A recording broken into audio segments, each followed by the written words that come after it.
Good morning everyone. इससे पहले के लेक्चर में हम लोगों ने मेथड ऑफ लीस्ट स्क्वायर की जानकारी ले ली है। अब आज हम लोग कर्व फिटिंग करने जा रहे हैं, जिसमें सबसे पहले fitting of straight line by method of least square. तो हेडिंग डालो बेटा।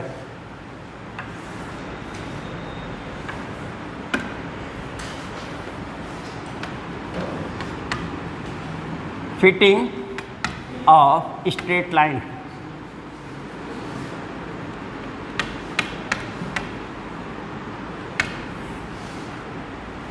by method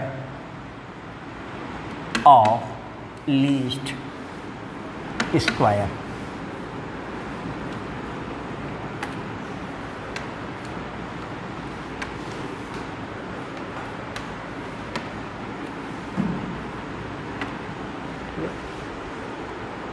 तो सबसे पहले हमें कर्व चाहिए। स्ट्रेट लाइन का general equation ax plus b y plus c equal to 0 तुम्हें मालूम है, लेकिन यहाँ हमें y equal to f x way में लेना है। तो y equal to m x plus c भी तुम पढ़े हुए हो, और y equal to m x plus c बोलो, चाहे ए एक्स प्लस बी बोलो, चाहे ए प्लस बी एक्स बोलो। तो let y equal to A plus B X number 1 be straight line.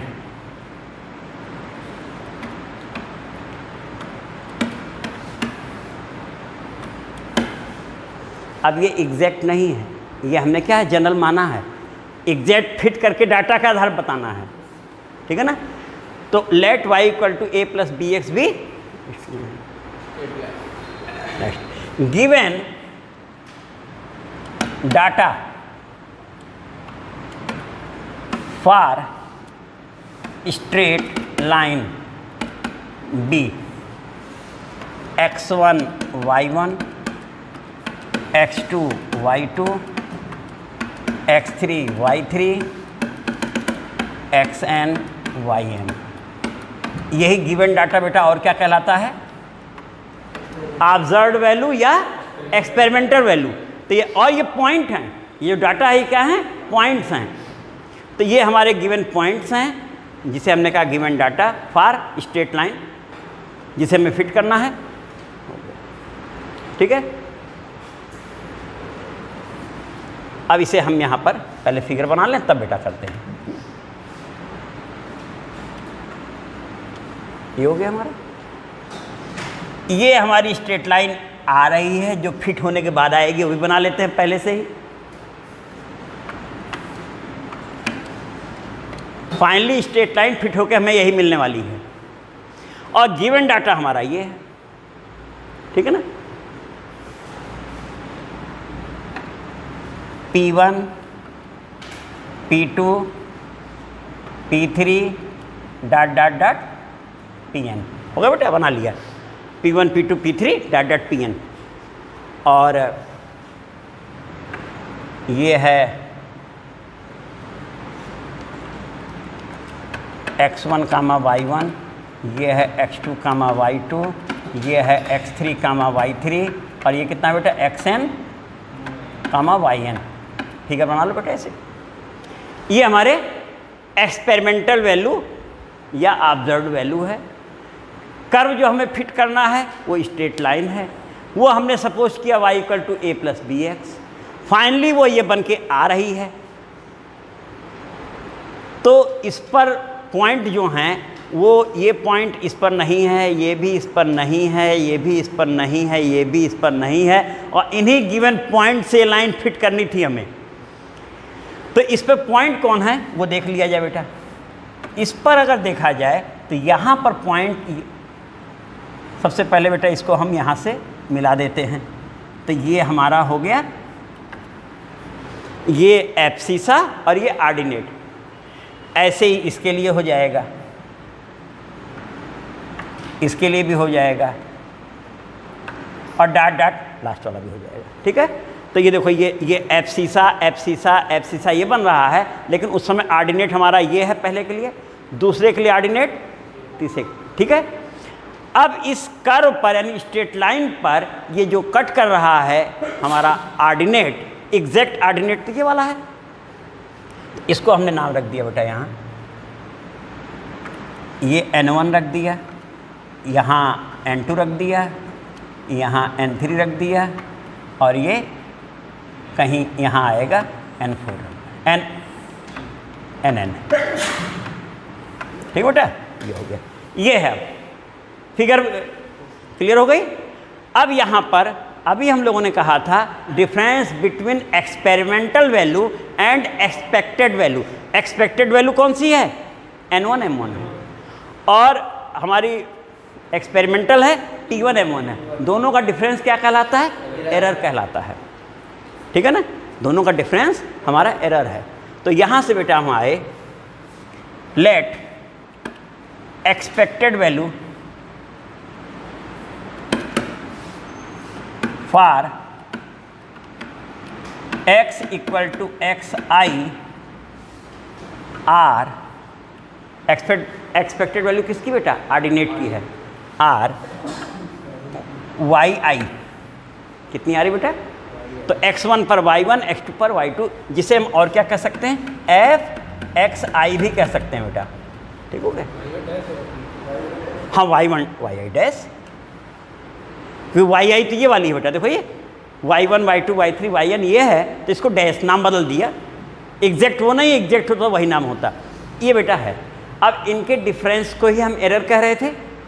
Principal of least square में difference between observed value and expected value be known as error. तो अब बेटा ये जब हमारा हो गया, तो by principle of least square जो हमारा है उस पर आ गए।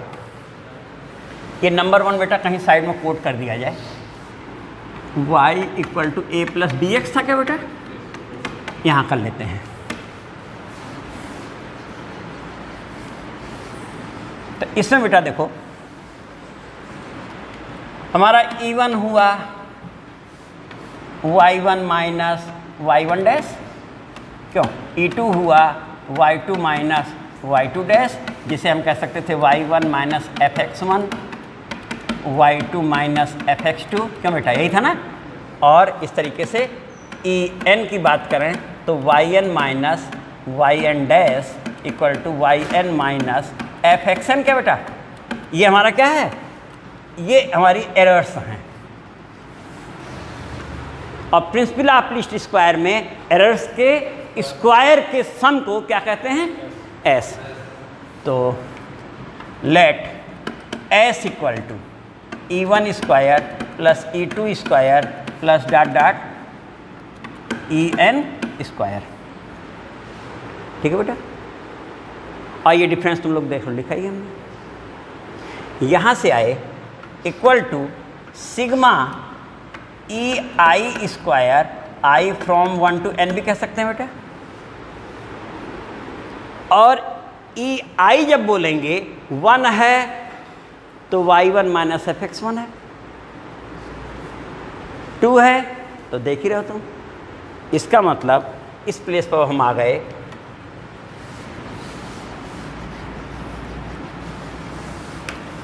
ये बन गया बेटा s is equal to sigma I from 1 to n yi minus fxi।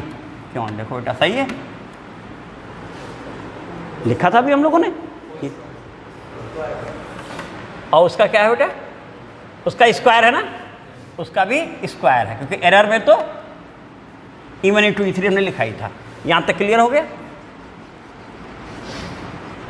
लेकिन तुम्हारा फंक्शन क्या है? y equal to a plus B X है। तो यानी तुम जिस समय x1 रख रहे हो उस समय तुम्हें वैल्यू fx1 मिल रही है ना। तो this is equal to sigma I from 1 to n, ये बेटा हमारा है yi minus a plus B x i बोल सकते हैं कि नहीं बेटा? रखो देखो, फ्रॉम 1, ये लाइन क्लियर हुई कि नहीं बेटा? देखो fx1 मीन्स यही हुआ ना, ये क्या है? एक्सपेक्टेड है, और गिवन क्या था? ये था, गिवन ये था, और एक्सपेक्टेड हमारा ये आ गया।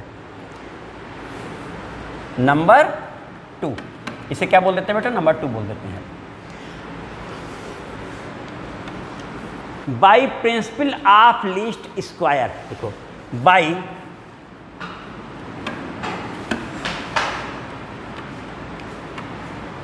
Principal of least square S is minimum, S is minimum, that is, अब तुम देखो यहाँ पैरामीटर क्या है बेटा? A और B है। Del S over del A equal to 0 और del S over del B equal to 0। अब इसे 0 लिखने के लिए बेटा हम इस प्लेस पे आ गए। अब तो डेल S डेल A 0 हो रहा है, और यहाँ से इसका मतलब क्या हुआ? S यही है ना बेटा? इसका करो A के रिस्पेक्ट में करो तो क्या हो जाएगा? ये हो जाएगा sigma I from 1 to n twice yi minus a plus b xi, हुआ ना बेटा? और किसके रिस्पेक्ट में कर रहे हैं? बाकी क्या ट्रीट होंगे? तो a का डेरिवेटिव कितना आया? -1, माइनस भी है, और ये इक्वल टू क्या है? 0 बेटा। सही है, देखो ये किसके रिस्पेक्ट में पार्शियल डेरिवेटिव किया? a के रिस्पेक्ट में, और दूसरा वाला बेटा ले रहे हैं। अब तुम लोग इसको देखते रहना, b के रिस्पेक्ट में कर रहे हैं। b के रिस्पेक्ट में यहाँ पर कितना आ जाएगा? चलो यहाँ लिख देते हैं, वो लाइन दिखती रहेगी। चलो, और दूसरा बेटा कितना हो जाएगा? Sigma I from 1 to n, इसके लिए ये भी 0 है, ये ट्वाइस हुआ yi minus a plus b xi बन गया माइनस xi, और इक्वल टू, यहाँ तक हो गया बेटा। अब हम लोग यहाँ तक नोट कर ले गए, फिर अभी इसको चेंज कर रहे हैं r करके, ठीक है ना? r करके फिर चेंज करने जा रहे हैं। तो अब ये बीच का हिस्सा हटाया जा सकता है, नंबर 2 हो गया। और अगला नंबर अभी हम लोगों ने डाला नहीं है, अगला जब लिखेंगे तो उसे हम चेंज करके लिख देंगे। r, सबसे पहले इसको लो, 2 उधर चला जाएगा, और माइनस में हम चाहें, और सिग्मा तुम जानते हो, सिग्मा अगर अंदर लगा दें तो एडिशन सब्सट्रैक्शन में अलग अलग हो जाता है, बेटा ना? तो देखो ये बन रहा है बेटा r सिग्मा yi, 2 तो कांस्टेंट हट गया, इक्वल टू, ट्रांसफर हो गया, sigma a plus b sigma xi। क्या ये हिस्सा इतना बन गया कि नहीं? 2 कांस्टेंट है, हट गया, हमने दोनों साइड से हटा लिया, नॉट इक्वल टू 0 है। सिग्मा इसमें लगा, माइनस इसमें लगा, ट्रांसफ़र कर दिया, उधर जाके प्लस हो गया, ये हो गया। अब तुम बताओ यहाँ ऑब्जर्वेशंस कितने थे? है ना, ऑब्जर्वेशंस कितने थे? x1 x2 n थे ना, टोटल ऑब्जर्वेशन n थे। तो यहाँ पर तुम ये देखते हो सिग्मा 1 की वैल्यू कितनी होती है? अगर हमारा n होती है ना, i फ्रॉम 1 to n का मतलब सिग्मा 1 क्या हो गया? सिग्मा नोटेशन पढ़ाया गया था ना। तो अब यहाँ पर तुम देखो, इसी को हम लिख सकते हैं, this is equal to r करके sigma y i equal to n, और a बाहर, na लिख सकते हैं कि नहीं? a sigma 1 that is na, और plus b sigma x i। Number कितना हो गया बेटा इसका? नंबर 3। 2 तक हुआ था, 2 हमारा वो था। अब इस वाले में भी r करके हम क्योंकि लिख रहे हैं तो r में यहाँ आ गए। ये वाला r कितना हो जाएगा बेटा? ये हो जाएगा सिग्मा एक्स आई वाई आई, तो एक्स वाई भी बोल सकते हैं, सिग्मा हो रहा बेटा देखो। और this is equal to a sigma x i और plus b sigma x i square. Number कितना हो गया बेटा? नंबर 4। अब ये 3 और 4 हमें दो रिलेशन मिले हैं। इन रिलेशंस को ही हम कहते हैं नॉर्मल इक्वेशन, ठीक है ना। तो रिलेशन 3 एंड 4 लिख लेना बेटा। Relation 3 and 4 are known as normal equation.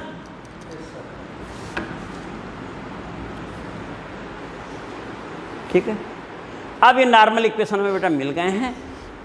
अब हमारे पास जो डाटा वो गिवन है, उस डाटा के आधार पर वो वैल्यू इन नॉर्मल इक्वेशंस पे पुट करके हम लोग निकाल लेंगे। यानी हमारा एक्स, जहाँ एक्स आई है तो एक्स की वैल्यू उसका सम कर लिए, सिग्मा एक्स आई हो गया। और फिर अगली वैल्यू इसकी चाहिए, तो वाई आई क्या है? वाई आई हमारे पहले से गिवन वाला डाटा का वाई है, देख रहे हो, उसका सम कर देंगे तो वाई आई हो गया। जैसे ही रखेंगे तो ये वैल्यू हमारी मालूम है, ये मालूम है ए और बी में एक इक्वेशन मिल गया कि नहीं, जो कि वाई आई पहले से मालूम उसका सम, एक्स आई पहले से मालूम उसका सम, रखते ए और बी में एक इक्वेशन आ गया।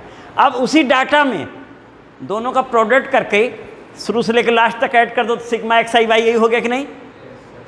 वैल्यू मालूम है हमें और सिग्मा एक्स आई हमें निकाले हुए हैं, उसी का स्क्वायर करके सबका सम कर दें, ये भी आ जाएगा।